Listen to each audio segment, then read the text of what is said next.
Hey, I want to talk to the therapist who loves helping people, but they're starting to feel a little stretched thin with all the demands that are put on them from their schedule.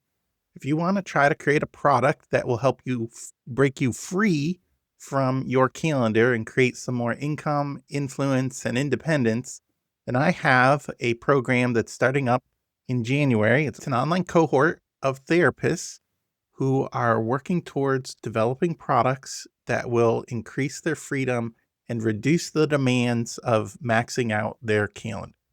That sounds like something you're interested in? Go to coursecreationstudio.com/step group.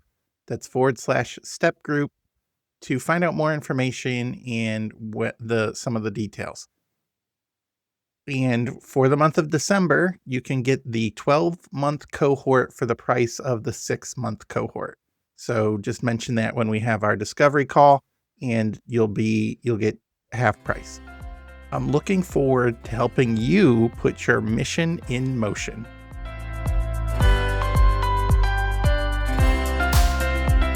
People don't necessarily want to go through therapy. They don't want to go through the workshops, but they want the result. They want the life that's on the other side of your solution. They want more margin, more time back, less emotional overload, more freedom, better relationships. And your job is to understand what that is first. Welcome back to the Scaling Therapist Podcast. I'm your host, James Marland. This week we're doing episode number 2 on the 3 pillars of scalable income. The three pillars are clarity, connection, and confidence. And this is our second episode on clarity. Today we're going to be talking about creating some clarity around what you say to your people that attract them. For example, when was the last time you went out to dinner? Now, where did you go? Why did you go there?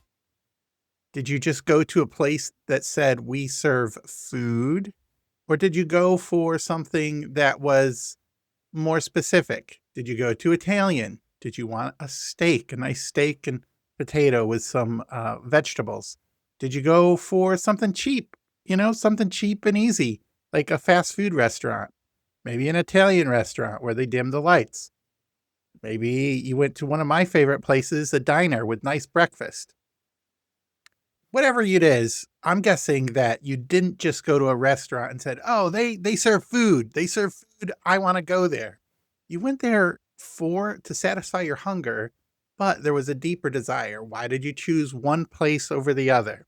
It's that problem that draws people to choose one item over another. Now, restaurants, they solve the hunger problem. They solve the food problem. But there's also that deeper need that maybe it's taste or delight or convenience or just, oh, we want to try something new. That is the problem that normally that's why people choose something. It's that deeper, not the stated problem like I'm hungry, but another desire. Most marketing messages, though, start with the solution or the product, and that's the wrong way to start. They offer food, but they don't connect with the deeper problem clients actually want solved. When you get a clear grasp of the real problem that your clients want solved, you connect. You just connect deeper, quicker, easier. Your words, they have a deeper meaning. They last longer. You feel less pushy because they actually want what you have. The last episode, we talked about people who you love working with. You are the key ingredient, and that leads you to who your people are. When you love working with them, this work leaves you energized, not empty. And because they get you. You get them, they get you. It fits with who you are. It fits with your story. It fits with what they offer. It fits with what your strengths. Getting clarity on who your people are, that's step 1. Once we figure out who your people are, we need to go to the next level of clarity, which today we're going to talk about the problem. What are the problems that they want solved that you can solve? Now, I'm going to tell you a secret. I guess it's not a big secret, but it's a secret. When I first started trying to help therapists create income flow, I made a mistake, a classic mistake.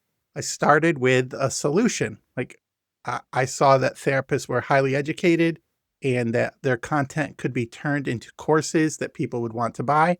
So I said, I'll be the course guy. I'll help people build online courses. So I went and talked to my therapist friends and some people I met at conferences and people who showed some interest or excitement on the idea.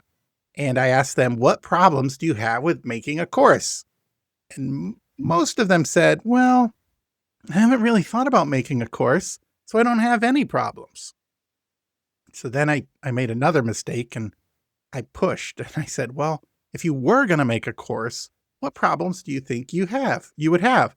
And they'd think about it and they actually put work and effort into it. And they said, well, I'd probably have problems with networks and computers and what program to buy and where to host it. And those are all real problems. But they were like polite answers. They weren't it was like, I'm hungry, the restaurant issue. I'm hungry, but I don't really have this type of problem. I don't want what you have. They were polite. And, I came away with all sorts of great data. People have trouble with tech and time and platforms and how to make videos. I wrote it down. I created some curriculum. I built workshops and content around those answers, and they are still very valid. But when you look at it and I would present, here's my solution, people would be like, oh, that's nice. That sounds really great, James, that you've made these things. They love the idea, but they didn't buy. The proof was, they didn't really want that solution. They were just being polite. I was trying to solve the course problems. They were actually interested in their life problems. Many therapists, and I talk to them, on a regular basis, deal with the problem of energy and compassion fatigue and burnout. And, they want to help people and they want to help more people. They don't want to stop what they're doing, but it's just endless session after session. And their real problems aren't like, oh, I want to buy a course. The real problems are, I'm so tired all the time. I'm drowning in clients, but I still feel behind. I can never get ahead. And I feel like I always have to do more. And I'm scared that I'm running out of energy for myself and for my family. And I don't think I can do this for 10 more years. They're not thinking, oh, I need a course. That's not the problem they want solved. They want their life problem solved. They're thinking, I think I just need my life back. And so I made that classic mistake of presenting a solution and asking people for a problem they didn't really need solved. So take my advice, take it from me. People want their problem solved and they want it solved by their friends. But you need clarity on what the real problem is, not just what your product is or what you offer. Because people love to buy, but they hate being sold to. If I was just presenting my course solution, that's me trying to sell the course. So what is the solution that they want? Well, I go back to this story when I was buying a car. I typically pick out cars that will just run forever. They might not look the best, but they're not going to give me any problems. They're not going to leave me stranded. Like a Honda or a Toyota, I just buy a well-maintained used car. The current car I drive is a blue Honda CR-V, 2009, close to 200,000 miles on it. And it's been a champ. But before we bought this car, we went looking for other cars. And I remember going to several different car dealerships, and one in particular stays in my mind because we rolled up, we saw that they might have some of the type of cars that they were advertising, cars that seemed to be in our price range. So we went in, talked with the salesperson, filled out some paperwork even before they showed us any cars. It was probably like 30, 40 minutes. We told them our price range and we told them what we were looking for. And this salesperson brought out a car that was double. I'm not lying. It was double the price of what we said we could afford. Not just a few $100s or not it was double. I was shocked. And we just left. Where I'm like, well, this is not the experience I want because I don't want to go back and forth. I'm not going to be sold to. And we just walked right out of there. They were in it for them. They were in it to sell to us, not serve us. So you've probably heard some version of this. People love to buy, but they hate being sold to. I think that's especially true for the helpers and the therapists. Your ideal client, they don't want to be sold to. And you probably think selling is icky, but your ideal client doesn't want to just be somebody in a funnel. They wake up feeling with their real life problems, guilt, fear, anger, worry, whatever it is. They want to feel that whoever is offering them a solution this is going to help me. I didn't start there. Going back to my thing, I started with my solution. I didn't start with the problem. I talked a lot about the solution, about, the features, like you get these many templates and this much video and this amount of live coaching. People don't necessarily care about that until they're convinced that you can help them. And that's the classic problem. People don't want a drill. They want a hole. When I was remodeling the basement with the help of my friends, you had to secure some of the boards to the concrete and drill holes in it. Well, you needed a special bit to drill through the wood and into the concrete to secure it. Well, I didn't want the drill bit. I wanted the hole. I wanted the hole so I could put the whatever fastener is in it. Courses, workshops, groups, digital products, even your therapy, that's drills. People don't necessarily want to go through therapy. They don't want to go through the workshops, but they want the result. They want the life that's on the other side of your solution. They want more margin, more time back, less emotional overload, more freedom, better relationships. And your job is to understand what that is first. And once you know the whole that they want, the thing that they want really that you can provide, you can choose the right solution for that. So how do we get there? How do we get that clarity without feeling things I hate, like salesy or awkward? So I'm going to give you 3 simple ways to create some clarity for the product or for the problem. There's a lot more to this than what I'm going to say here. So don't just be like, oh, I listened to a podcast. Now I know how to do this. But I wanted to just give you 3 things that you can start doing now and build into your repertoire. One, this is like the first method is just to talk to your ideal client. Talk to people about their needs. Don't just stop here though, because this is a trap.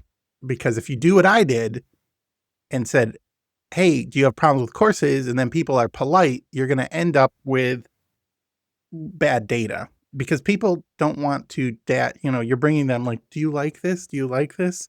And they don't want to be polite and they don't want to dash your feelings.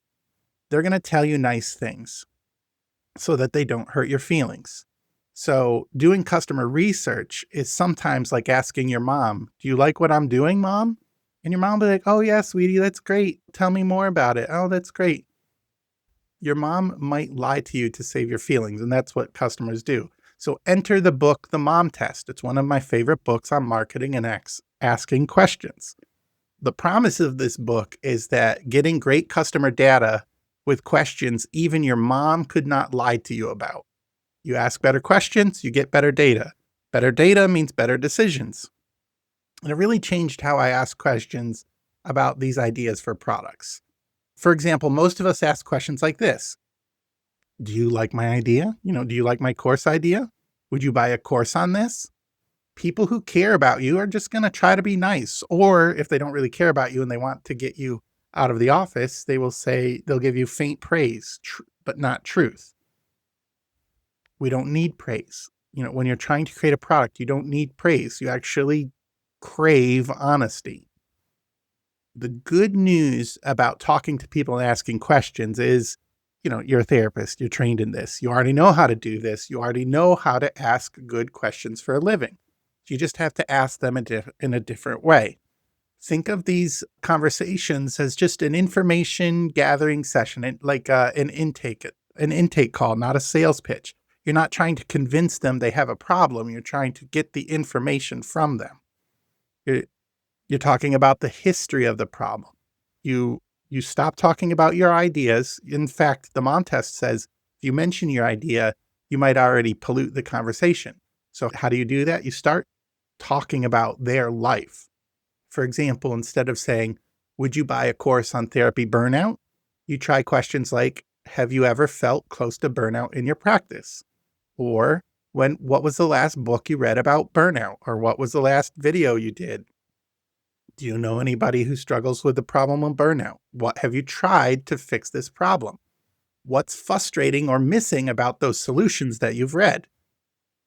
Do you see the difference? You're not talking about your product, you're talking about them.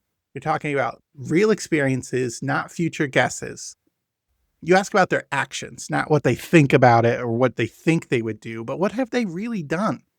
And this uncovers how big of a problem it is, what they've done to solve it, what they've already spent on it, or maybe it's just an itch, not a, my friend Joey calls it a shark bite problem. There's mosquito bites that are irritating, and there's shark bite problems that you need a doctor for. Is this a mosquito bite or a shark bite? And you just listen. You listen for the emotions, not for praise or what sounds good.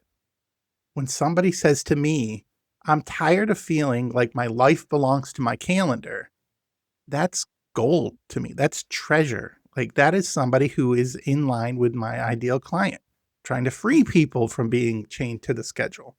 So that's a clue, and it lights the path to the problem you can solve. When you're gathering this information, you didn't pitch anything, you just got curious. So step 1 is getting clear on the real problem. Step 2 is just draw a map. Map their before, during, and after story. Imagine you are a storyteller. Your client is on the journey. You are the guide. This makes the client the hero of their story. There's a simple map that you can do without doing the whole hero journey. It's just before, during, and after. Remember, your client is the hero. So the more you understand about the client, that will lead you to their problems. So before, you ask questions like, what does their life look like now? What feels heavy or painful? What do they believe about the future? What keeps them up at night? What do they spend their money on? During your solution, you start asking questions like, what are they learning and trying while they work with you? What small wins or milestones are they achieving? How does their life start to feel different? And then after, it's the oasis, the after. They go from crisis to oasis. What does their day look like now? What does a better day look like? What has been removed or simplified? How do they feel now? And you can just, if you like writing or talking into ChatGPT or something, you can just talk about this and have the AI summarize what you say. You can just say, right now, my ideal person has the problem of, and just talk. And talk about their day and their life. When we work together, they are, and then start talking about what they're working through. And then afterward, this is their life. Afterward, they are. So the before section helps you identify the real problems that they're doing. The after section shapes the direction or the promise of your offer. And the during section is more of like your process or the solution. The during section is the bridge that bridges the crisis to the oasis. When you see it on paper or you speak it into AI and have it reframe your thoughts and get it out of your head and onto paper, you're going to notice some patterns, and you're going to notice what problem you're really solving.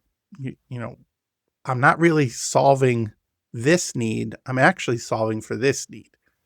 That, combined with talking with people, is going to save you months and months of building the wrong thing. The third method is to listen to real questions they're already asking. And you're saying, James, well, how do I do that? We live in a wonderful age where there's this thing called Google. And Google has predictive text because they are trying to get you the answers the quickest possible. And people are already shouting their problems into the internet. They open Google and say, how do I solve this? What do I do about this?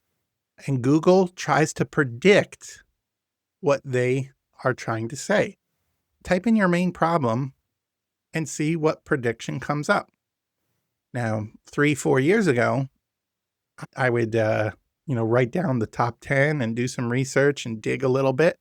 But now there are web services that will do this for you, that will show you second and third level questions out of your topic. And the two I like to use are Answer the Public and Also Asked. I believe they're both .com, Answer the Public and AlsoAsked.com. So we'll put that in the show notes.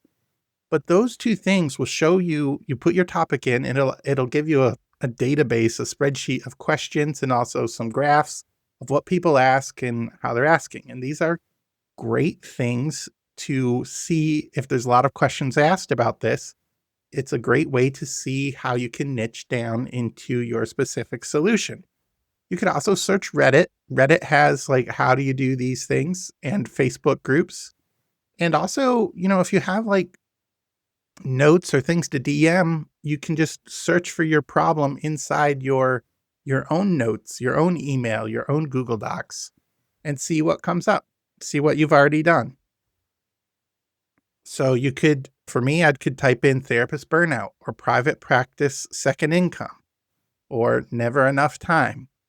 So you look for these repeating questions, look for their emotions, look for the emotions that key into your idea, into the problems you can solve, and overlap. Look for the overlap.